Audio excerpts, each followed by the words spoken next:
but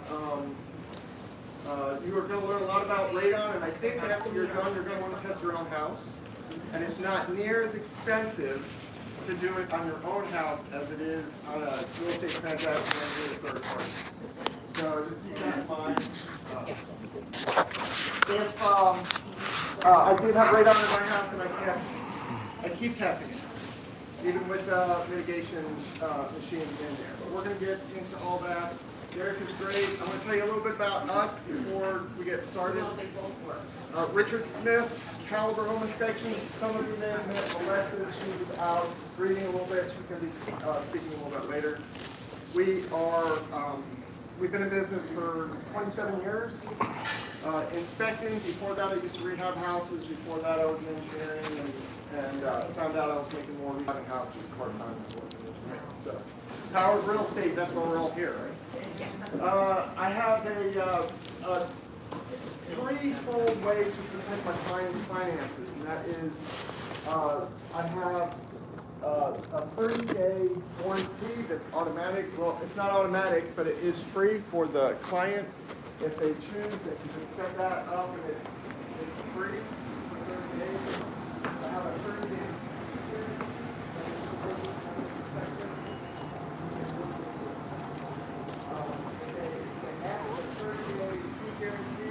on the second inspection, for some reason the house fell through at front, then if they ask for the 30-day fee guarantee, then we'll give them $100 off if it's within that 30 days from the last inspection.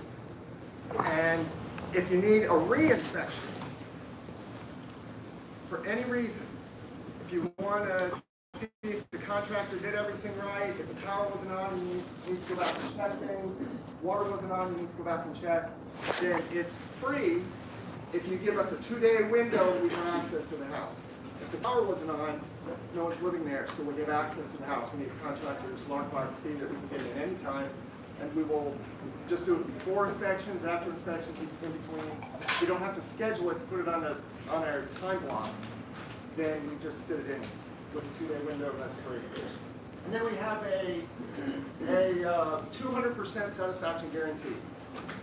That is, if you're not satisfied at the time of the inspection, not only do you not have to pay for the inspection, but I will pay for another guy to take a look at it. So that's a triple net protection. Without any more said, I'm going to hand it over to Derek, and he's going to talk about the radon for you. Awesome. Thank you so much, Richard. Thank you guys for coming. This is an awesome turnout. My name is Derek. I work with UGA Extension. Do you guys know what UGA Extension is? So we have some yeses, some nos. UGA Extension is a public service branch of the University of Georgia. Basically, we have an office in every county in the state, and our goal is to bring science-based information to the public in a way that they can use it and just make their lives better. So there are 3 main branches. There's 4-H. A lot of you guys have probably heard of 4-H. Youth Enrichment Program. There is their agricultural branch, which deals both with rural communities, farmers who need advice on how to protect their crops or how to deal with flood seasons, things like that. Or home gardeners and more city communities who are looking to test their soil, learn about gardening. And then we have Family and Consumer Sciences, which deals with home health, relationship health. I am in that branch, but I am very niche in which I focus on radon, and I help run the radon program for the state. So I travel around the state teaching classes to you guys, real estate agents, teaching classes to the general public. Yesterday I was at Kennesaw State teaching a class to environmental science students. So a really broad range of people, but we're just trying to teach folks about radon because it's an important topic and we can help improve the lives of Georgians that way. So I know you guys have been missing your test taking days, so we are going to start today with a test. Oh. And so you can scan this with your phone and pull it up. This will not have any bearing on you getting credit or anything before the class, and now based on radon after the class. So you're going to take the same test after this class is done. And we are trying to figure out how best we can increase your knowledge so you can get the most out of these classes. So I have until about 10:20 for you guys to finish this. If anyone's having trouble, let me know. I can help them get it pulled up. But yeah, I'll be quiet until about 10:20. But if you have any questions, raise your hand and I'll help. Thank you guys.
So my won't go. You having an issue with it? I don't know. I have to register or something like that. It takes too long.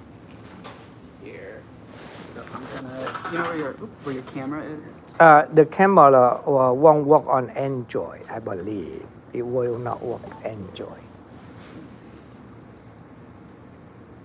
It only work on iPhone. Really? I think so. I haven't had any. Here, right here. Snap here. Snap here. We'll take a picture. Okay. Yeah. Okay. Well, here. Let me just here. It won't work. Anyway, you see that? It's just like an image. It's just like an image. So here, will you type in your phone number for me, and I'll just send you a link. Good.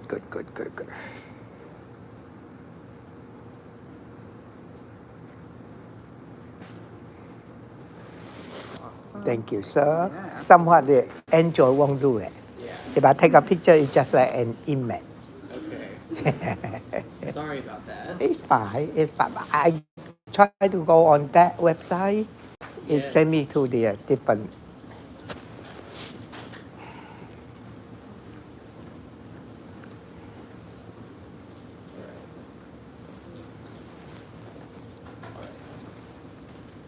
Oh, got it right here. Yeah. There you go. Good. Okay, thank you. Thanks.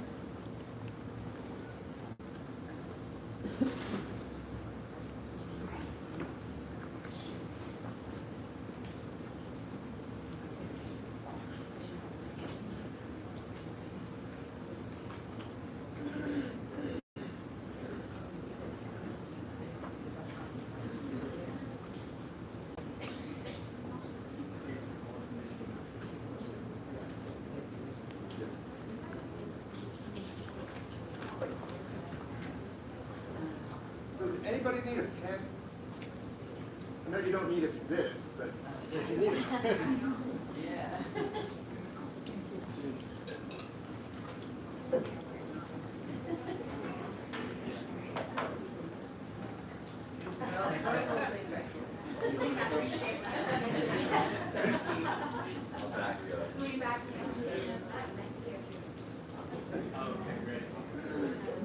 I've got more.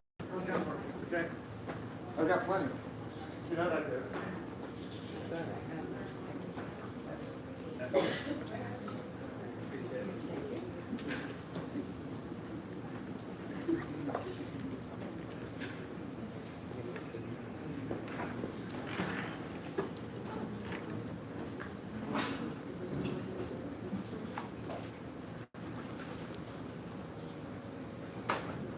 I'm going to wait just a few more minutes, but we'll get started in just a few minutes. I think most people are done.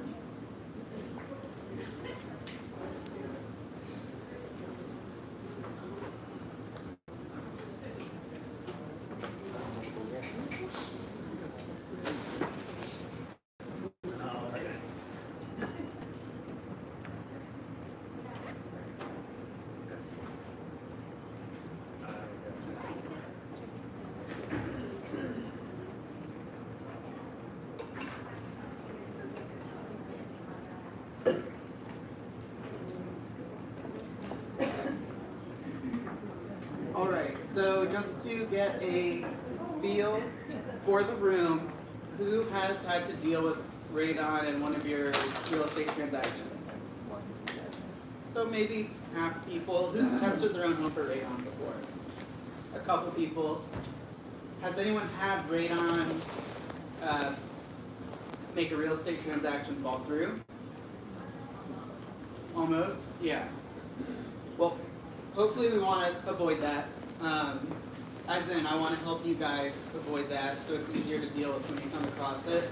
I think as time goes on, more and more people are going to be testing for radon. It's not required in Georgia, so it's an optional test that people have to pay for usually.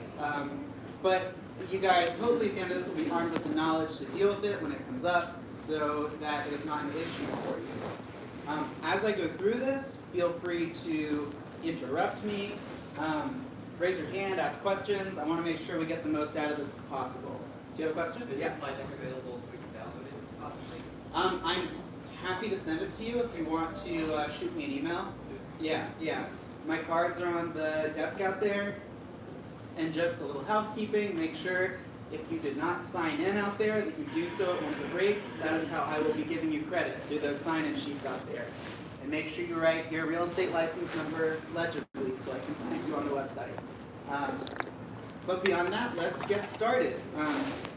So we're going to learn today what radon is, what it does to us, what the laws are regarding it, how it gets into our homes, how we measure it, how we fix it, and how we deal with it in real estate transactions. So radon is an element. You guys have probably seen the periodic table here. Radon is all the way on the bottom right-hand corner of the periodic table. It's a gas. It's a noble gas, which means that it is inert. It doesn't react with things around it. But it is also invisible, odorless, tasteless, and colorless. And so that means that we can't really detect it when we walk into a building unless we're testing for it, because we cannot sense it as people. It is also radioactive, so that means that it breaks down and releases radiation. It occurs from the natural breakdown of uranium. This is found in a lot of soil and rock, and it travels through that soil from the ground, enters buildings from underneath, and it can cause elevated indoor radon levels.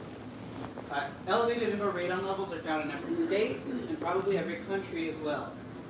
It is a worldwide issue. So our current understanding of the effects of radon gas. Radon causes lung cancer, even below EPA's action level of 4 picocuries per liter. So you'll hear me say picocuries per liter a lot. That's this PCI-L number right here. That is just one measure of radiation that we use. In Europe, they use the measurement becquerels per meter cubed. So you'll hear both of those when you research radon. EPA regulates radon to 4 picocuries per liter. In Europe, they regulate radon to 2.7 picocuries per liter. So regulations are a little bit different as you go to different places in the world. Studies report about an 8 to 16% increase in lung cancer incidence or risk at every 2.7 picocuries per liter you go up. So we're seeing this measured increased risk of lung cancer every time you go up that many picocuries per liter. Most radon-induced lung cancer actually occurs below this level of 4 picocuries per liter because radon is everywhere and we're all exposed to it wherever we go. We can reduce these high exposure levels and reduce our rates of lung cancer. So it also increases all types of lung cancer risk, so it's not a specific histology of lung cancer. Prevention and mitigation methods, though, reduce our risk of lung cancer. And also it's important to know that our susceptibility to lung cancer varies based upon our genetics, our history of other exposures like smoking, and our exposure to radon. Yeah? How long, typically, the test group, how long is the exposure in this study? To get lung cancer? Yeah. So these are from a lot of studies. Most of them are a minimum of about 20 years of exposure. What they'll do is they'll find people who have lived in a single home for 20 years and only use them as a data point so that you know that you have people who are in a single space instead of those who move a lot because you can't really get their lung history that easily. So it's people who've lived at home for a long time. So how did we learn about radon? Why did we start thinking it was an issue? Well, in the 1980s, Stanley Watrous was working at a nuclear power plant in Pennsylvania. And every time when he would go to work at that power plant, it was a new plant, he would walk in and he would set off the radiation detectors on his way into the plant. Now, that was weird because you should only be setting off the detectors coming out of the plant if you were exposed, and they hadn't brought any nuclear material into the plant yet. They weren't even generating electricity. At first they thought the detectors were broken. After figuring out that they were not and seeing that Stanley was emitting radiation, they went to Stanley's home to see what was going on. Stanley's home had 2,700 picocuries per liter of radon in it. Remember the EPA says it's elevated if it's above 4. 2,700 is a number we'd expect to find in a uranium mine, not in a person's home. So this was shocking, but it was our first indication that radon could be an issue in indoor air environments. So what happened was Stanley hadn't been living there for very long, and they were able to fix his home. He was able to move back in with his family, and Stanley is still alive and healthy today. So this is a success story, a case that let us know that this could be an issue in homes. So that was in the 1980s, and that's when, as you know, the scientific community, we started studying radon to figure out if it could affect people in their homes. So if we're looking at our history here, the first mentions of radon in history are actually in miners in Europe in the 1500s. It was not that they noted radon specifically, but that they noted that miners were getting lung cancer at pretty high rates and dying of lung disease. So that is an indication of radon itself. Then in the 1800s, we have lung cancer in miner studies, and we have these studies on lung cancer in miners going through the 70s. Now, after the triggering event with Stanley, we get to the 90s and we start doing residential radon studies. And what they're doing in these studies is they're comparing the lung cancer in miners to that of people who have high radon levels in their homes to see if there is any correlation between those two exposures. Now, it's important to note all these studies were done between the 90s and the late 2000s, that these exposures are different. In most cases, in people's homes, they're being exposed to a low amount of radon for a long period of time, whereas these miners are being exposed to a high amount of radon for a short period of time. And these studies are trying to figure out if these exposures are similar and the risk is similar. And they're finding that the risk is very similar between the two exposures. And so someone who lives in their home at 5 picocuries per liter of radon for 30 years is having a similar exposure to a miner that works in a high radon environment for 1 year. And so this kind of fueled our understanding that radon can cause lung cancer and is an important risk at home. Any questions so far? Awesome. You're going to ace the test at the end, right? Okay. wait, I have a question. Yeah. So in Europe, the numbers are different, but Yeah. is the gas any different than what it is here? It's a good question. No different at all. In Europe, they just have decided a just different risk tolerance, basically, in saying that we want to protect people this much, whereas we're not as strict in the U.S. Yeah, and it's interesting because it's hard to define a level because there is no safe level of radon, but every building has some radon in it. So we're exposed some, and so choosing that level at which we feel comfortable varies from both person to person and country to country. Yes? Is that 2.7 versus 4, is that like in the new building codes, or is that in like mitigation situations? Yeah, so that's what EPA advises for mitigation, and what some building codes will define in other states. We don't really have any talk of radon in building codes in Georgia. But in other states that do have laws on radon, they'll use the 4 number usually. Yeah. So what is radioactivity? It is the spontaneous emission of energy or particles from the nucleus of an atom in an effort for it to become more stable. Sounds very complicated, but essentially a radioactive particle is unstable and it wants to release some of its energy in the form of a piece of it to become more stable. That release of energy is radiation, and that can affect us in many ways. The atom actually changes identity when it releases radiation. So an atom is defined as the smallest particle of an element that can enter into a chemical combination, basically one that we can see and measure. It's comprised of protons, neutrons, and electrons, and during radioactive decay, one of these, either protons, neutrons, or electrons, is released from the atom. There are 3 main types of radiation: alpha radiation, beta radiation, and gamma radiation. Normally, when we are thinking about radiation in terms of like a nuclear reactor breaking down, we are concerned about beta and gamma radiation. These have a smaller mass than alpha radiation. They move very quickly and they penetrate deeply into tissue. And so they can cause really harmful acute effects. Like if we're exposed to that, we can become sick, have radiation poisoning very quickly. Alpha radiation is a little different. It is very large in terms of radiation. It's a physical particle that you can see under certain microscopes. It moves slowly and it has low penetration, but it is very powerful for that short distance it moves. But because it's so large, it has trouble penetrating a lot of surfaces. For instance, if an alpha particle were to collide with my skin, it would not be able to get through it and cause any damage. If it were to hit my shirt, again, it would not get through it and cause any harm to me. So we'll learn a little bit about how that can affect us in a few slides in our lung tissue. For radon getting into a home, it starts in the ground as uranium. We talked about that as our source. Uranium occurs naturally in a lot of different rocks and rocky soils, but especially in Georgia, we are talking about granite rock. Stone Mountain, we all see it, is granite, but that rock pokes up above the ground near Atlanta there, but it extends below the whole north half of the state. And that rock is our source of uranium, especially in the north half of Georgia. Uranium, though, is a solid, so it's contained down there in the rock and rocky soils.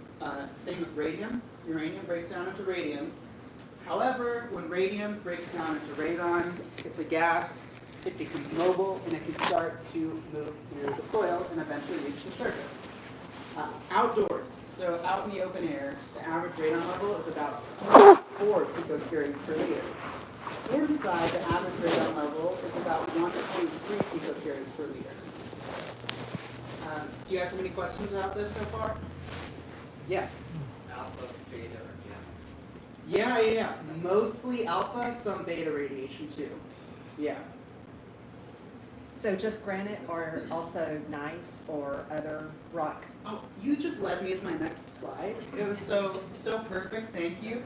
So here are basically all the rocks, or a lot of rocky types that can contain uranium. Like basaltic rock has some of the lowest levels of uranium in it. Then we go down to like U.S. coals. Common shales have some uranium.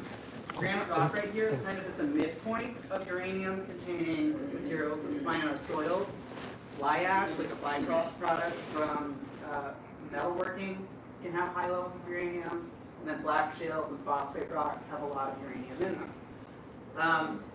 So it's really different levels. The issue, though, is that we have our source of uranium in all of the north half of the state. So which homes are going to test high? Unfortunately, a visual inspection of the homes is not going to tell us much. You can think of radon like a spring coming up from the ground underneath the home. It'll follow the cracks and gaps of least resistance until it gets to the surface. So if those cracks and gaps lead up here in the grass, it's just going to dissipate into the outdoor air, and it won't be able to build up to a high concentration. However, if those cracks and gaps lead up underneath the home, it can start to eat through the slab, through the crawl space, through porous cinder block walls in the basement, and get into the home and build up higher levels. Our homes are nice and well insulated. We want to keep that nice AC in or that heat inside, but that can also trap radon gas. And so that's why indoors is our main environment that we're exposed to radon gas. And if you got some questions, just, raise your hand, let me know. Yeah. So do basement homes have a higher probability of having radon? That's a really good question, and they don't. A lot of people think a basement home is your main risk factor for radon. It has a lot more to do with what's under your home than the construction of the home itself. So we really recommend, even if you're just a slab on grade or your crawl space, doing that radon test. The basement thing is a myth. A lot of it is because radon's a heavy gas, tends to congregate in the lowest level of our home. So if you have a basement, you definitely want to test the basement. However, if you're just a slab, you want to test that first floor, because that's where the highest concentration of radon gas would be. Yeah. And I include this because I didn't know this before I became the radon educator. This is the average person in the U.S., what their radiation would look like throughout their whole life. Blue over here, medical radiation, everything else is other sources of radiation. Radon makes up about 37% of the radiation we're exposed to in our lives. That's a lot, and that's a person with an average level of radon exposure. What do you guys think this pie chart would have looked like 200 years ago? As much medical radiation? No. What about radon? Yeah. Maybe less. Because radon gets trapped in well-insulated homes when we're using our air conditioning, our heat. So it's a modern issue, and insulation is not bad. It's good.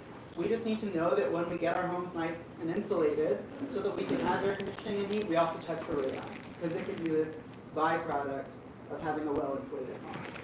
Wait, don't change. Yeah. No, Take a picture? Yeah.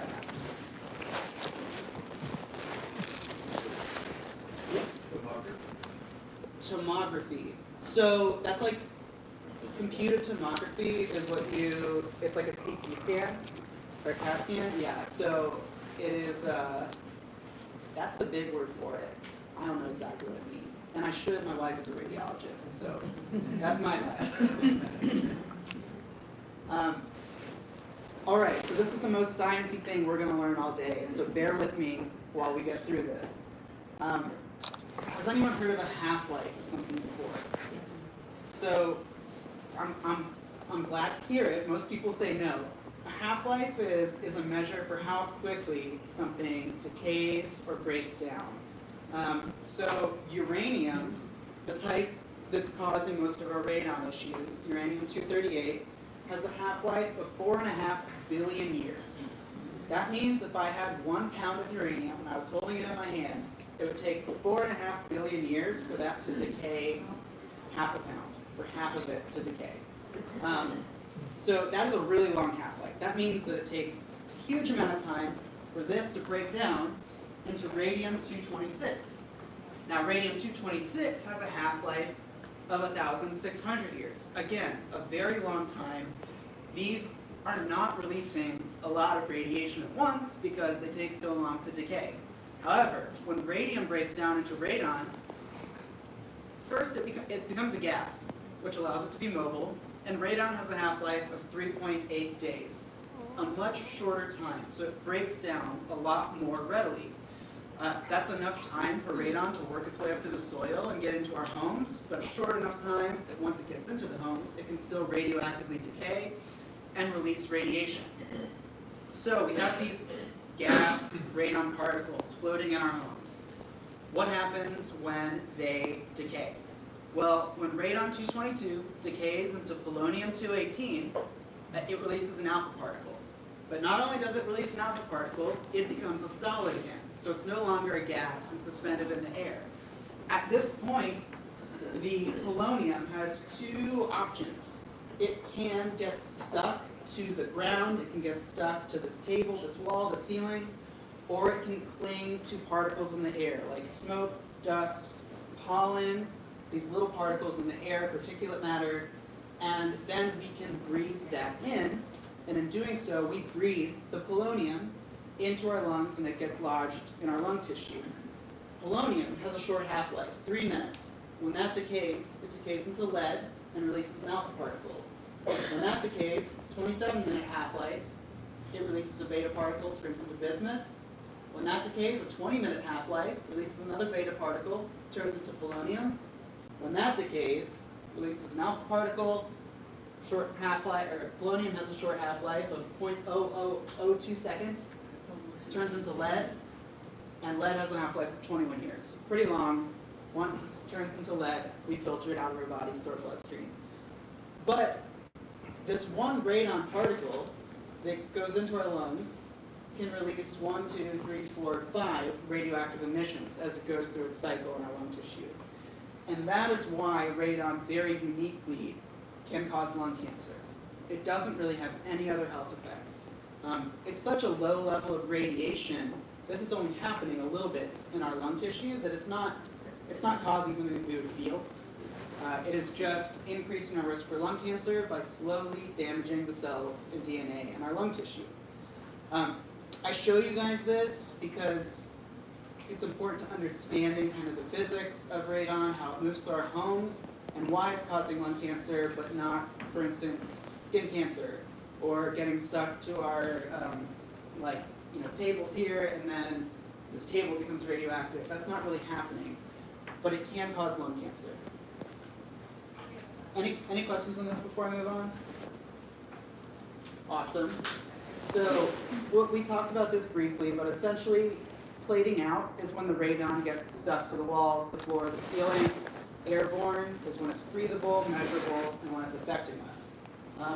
One thing to think about is the more particulate matter is in the air in a home, the more radon will be airborne because there's more surface area for it to cling to. So if you have a home where someone is smoking inside, more radon can also cling to those smoke particles inside, and you'd be breathing more of it in. So it's just one more factor to think about the physics of radon inside of a home.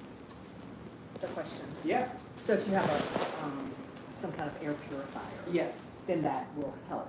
Right. So it won't lower your measurable radon. The radon will look the same, but it will affect you less because it will have less to cling to in the air. Exactly. Which is a really bizarre way to think about it, but yeah. Yeah. And so that, and also keeping fans on and stuff and moving the air around will cause more of those breakdown products to plate out into the air around you. Not usually a long-term solution for radon because usually we can prevent it from getting into a building itself if we find it in high levels, but it does help to have air filters and things like that. So decay products. We inhale those decay products, they release radiation, and they collide with the DNA in our lung tissue. What can happen? The cell can either die, it can heal itself, or it can become cancerous. Now, cells are really well equipped to deal with damage to them. Cells go through a lot throughout their lifetimes, and they can often heal DNA damage from radiation. This happens when we go out in the sun. We don't all just get lung cancer or skin cancer because we spent a day at the beach, right? Our body knows how to deal with that pretty well usually. However, if it doesn't either kill the cell or heal itself, the cell can become cancerous. A lot less common, but the more opportunities we give our cells to become cancerous, the more likely it is that we get cancer. So that's why if you go to the beach every day and don't wear sunscreen, you're more likely to get skin cancer because you're repeatedly damaging the cells, giving them more opportunities to go through this mutation here. It's the exact same with radon. If you have a high level of radon and you live in that home for 50 years, you've given the cells a lot of chances to become cancerous. Again, there are other factors that can increase your risk for lung cancer with exposure to radon. Defects in certain tumor suppressor genes, for instance, means we're less equipped to deal with it. Also, if someone has a it's not like a 1 + 1 = 2 thing. Smoking increases the risk for lung cancer. Radon increases the risk for lung cancer. Together, they're multiplicative. So, for instance, if you're a smoker and a radon, and you have a high level of radon, your risk doesn't go up just 2 times, it's like 7 times higher. So it's a really risky combination.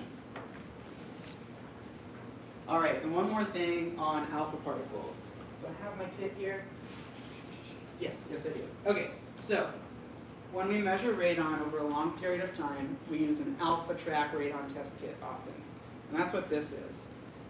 And we talked about alpha radiation, and this is an alpha track kit because alpha radiation literally makes track marks on the plastic inside this kit. When this kit comes, it has a few sheets of plastic in it that are new and sealed and are completely free of these pock marks. Every time there is an alpha decay by the plastic on this kit, it creates a pock mark inside the kit. And these are left in a home for between 90 and 360 days and returned to the lab. And the lab literally just looks at how many pock marks are in the plastic to see what the level of radon is in the home. So it's a really good representation of how powerful this alpha radiation can be, and also one example of how we measure it. Now, you guys don't have the luxury of measuring radon for 90 days for a real estate transaction. So we'll talk about other ways that we measure radon when we're dealing with a due diligence period. Okay, so for health effects, radon is the second leading cause of lung cancer after tobacco smoke. Approximately 21,000 cancer deaths per year in the US. About 800 of those will occur in Georgia each year. Our epidemiological data is confirmed by the World Health Organization, the International Cancer something. The combined effect of radon and smoking is particularly dangerous. And the American Lung Association, American Medical Association, and Surgeon General all recommend lowering indoor radon levels when possible. Another thing to think about with lung cancer is that lung cancer has a really high mortality rate. So if you look at estimated cancer deaths in the US in 2020, lung cancer caused the most deaths in both men and women in terms of cancer deaths. However, if we look at estimated new cancer cases in the US in 2020, lung cancer was only the second leading cause of new cancer cases in men and women. It's not the leading cause of new cancers. Part of this is because when people get lung cancer, they often realize they have lung cancer when they have symptoms. So they're coughing, having trouble breathing, catching their breath, and they get a scan, and they see cancer. At this point, the cancer has often progressed so far that it is a death sentence. It is hard to treat at that point. And so that is why lung cancer is so dangerous, because often, once you've become symptomatic, it is hard to treat. So it has a high mortality rate, which means that the key to preventing people from dying of lung cancer comes in prevention rather than treatment. New treatments are being made, and that is important, but prevention is also really key for lung cancer specifically. And also, our understanding of risk is a bit skewed when it comes to cancer in the US. For instance, pesticide applicators, about 100 will die of cancer each year. About 1,100 people will die each year from exposure to hazardous waste sites. About 2,000 will die of cancer from outdoor pollutants, ozone, things like that. About 6,000 from pesticide residue on food, and about 21,000 from radon-induced lung cancer. So our understanding of this risk is often pretty skewed. We also pull up this chart here. Radon causes more deaths than drunk driving, falls in the home, drowning, home fires, carbon monoxide. But who here has a smoke detector in their home? Why? Yeah, it was not a trick question. And that's probably the reason why so few people die from home fires. Is because everyone said, yeah, of course I have a smoke detector in my home. Because we know it's a risk, and as a country, we've addressed it. It's not the same with radon. When I asked the same question, have we tested for radon, only a few people raised their hands. If we all change that culture to, of course we tested for radon, that number can go way down. It can help prevent a lot of cancer death. Again, I pulled this up, our opinion versus science. When you ask the public to rank what they think their risk is from, they think hazardous waste sites are really important, radon's really low, when in reality, radon's much higher. I don't need to beat that over the head for you guys. So how do we know it's a carcinogen? It's defined as a Class A carcinogen. So a lot of these governing bodies have a lot of different definitions for carcinogens. Class A is a proven carcinogen in humans. We know that it causes cancer in humans. Whereas like a Class B carcinogen might mean that we know it causes cancer in animals, but we can't make the connection to humans. Class A, very well defined. We know that it causes cancer in humans. If we look at how this relates to exposure in the home, I talked about the minor's exposure being equivocated to a home dose over a long period of time. The reason these studies are so good is that they are done on humans. In most cases, when we are doing studies on risk, we don't have data from human exposures. For instance, like a new product is developed and we're trying to identify whether it's risky or causes cancer. It would be amoral to expose humans to that product to see if it hurts them, right? With radon, because it's naturally occurring, it occurs in our homes and we can study it historically, we basically have human data and we can know, or very well defined, that it causes lung cancer. We talked about these studies earlier. I don't need to go too deeply into them. Essentially, the important thing to note from these studies is that the results are very consistent with risk estimates from the minors versus risk estimates in the home. Also, the Iowa lung cancer study was very interesting. I like to talk about it. So the researchers studied 1,000 women in Iowa. 413 were newly diagnosed with lung cancer and 614 controls. They were aged 40 to 84, and they all lived in their homes for the past 20 years or more. The women studied in both groups included smokers as well as non-smokers, so they have that data both together and separate.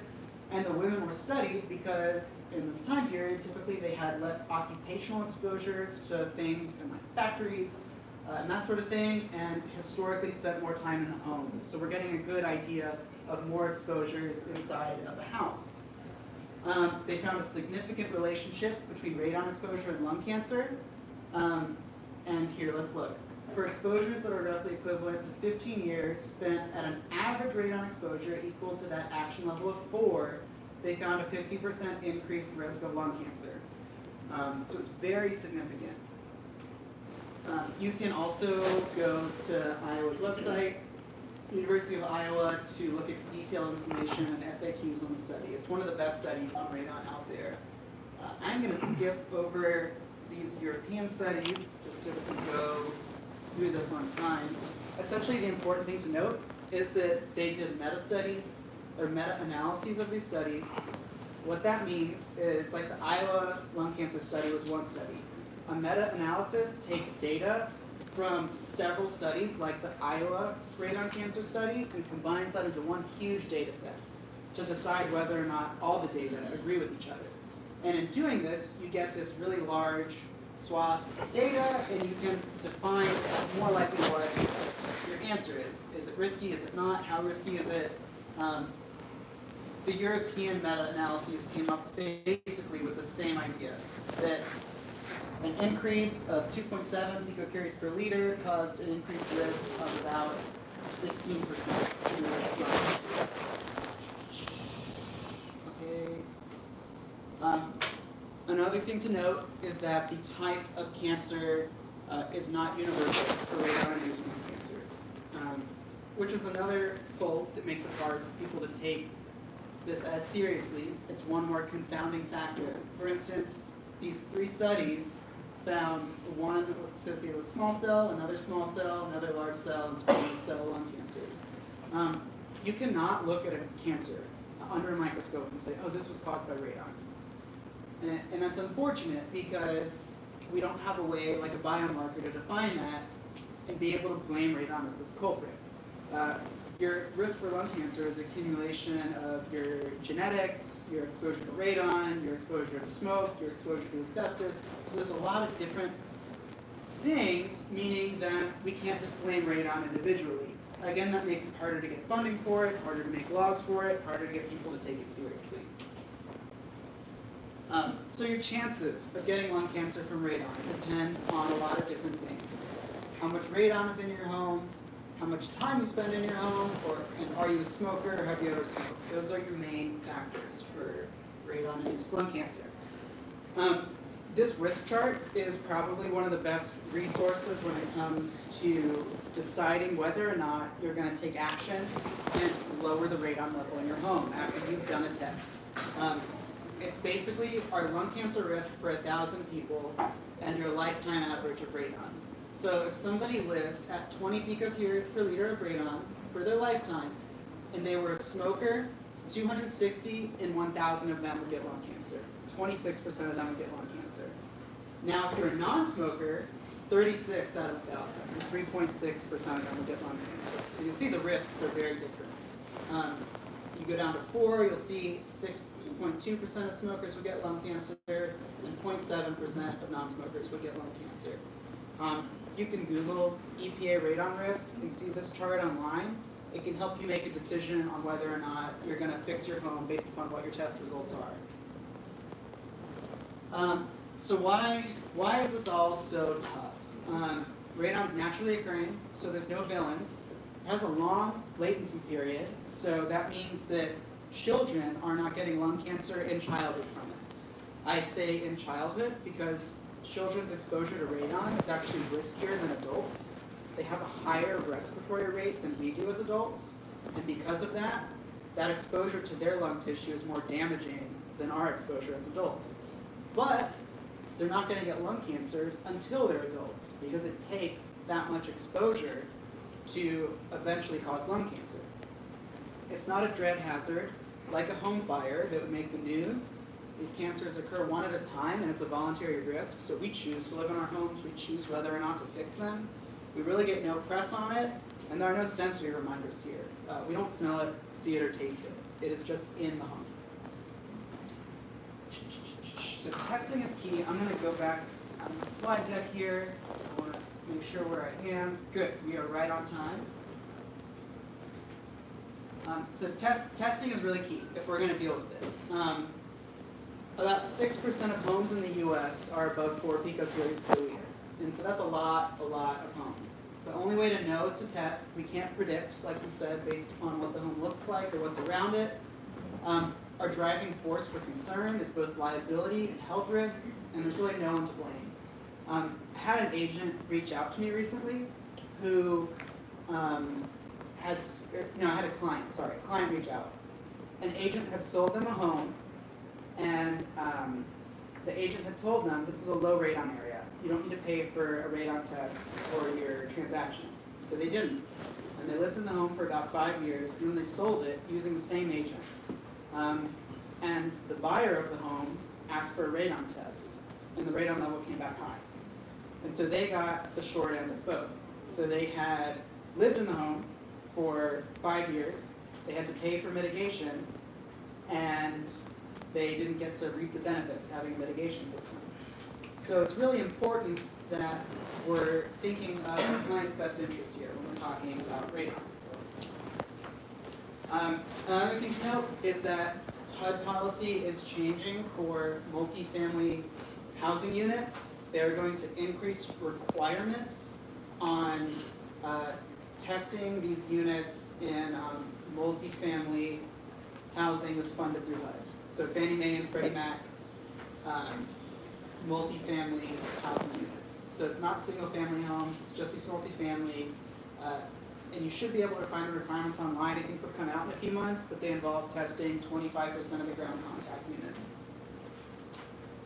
Otherwise, we're going to look at radon laws in Georgia. We're about to take a break, so y'all get a chance to stand up. If we look at real estate disclosure laws, you'll see all the states that are colored in have disclosure laws for real estate transactions. Georgia is not one of them. We're not required to tell a buyer or a seller the test has been done in the home. If we look at licensing laws for radon testers and mitigators, Georgia has new laws on licensing for these professionals. If we look at laws for radon resistant new construction, homes can actually be built radon resistant so that they have a lower likelihood of having radon in them, and then can be fixed easily if radon is there. We don't have laws on that in Georgia, except for one little blip here, which I need to add in Loganville. I think the city of Loganville just passed a requirement for radon resistant new construction, but other than that, we don't have it. In school and daycare testing, it's not required in Georgia. These other states have a mix of testing requirements in schools and daycares. So places that our kids are spending 8 hours a day in are not required to be testing. That was a lot. Do you guys have any questions before we take a break? All right, we'll dig into radon testing after the break. We'll see you at 11:02. For those of you who are not familiar, the restrooms are right by the elevator.